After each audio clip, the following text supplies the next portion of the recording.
দেশ জুড়ে বাড়ছে ডেঙ্গুর প্রকোপ। ডেঙ্গু পরিস্থিতি আরো খবর আমরা জানবো। এই মুহূর্তে রাজবাড়ী থেকে যুক্ত হচ্ছেন সহকর্মী সুমন বিশ্বাস। সুমন।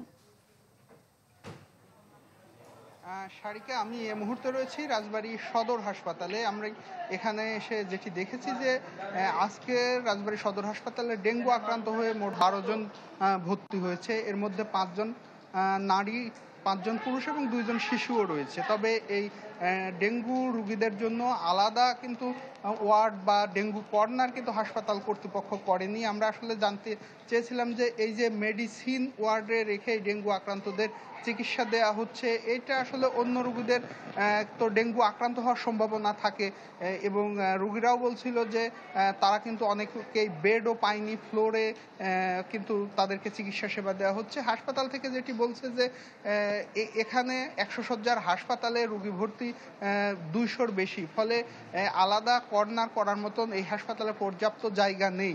এবং আমরা যেটি দেখছি যে এই বৃষ্টিপাত হবার কারণে এই রাজবাড়ীতে কিন্তু এই সময় এসে ডেঙ্গু আক্রান্তের সংখ্যা কিন্তু আগের থেকে বাড়ছে।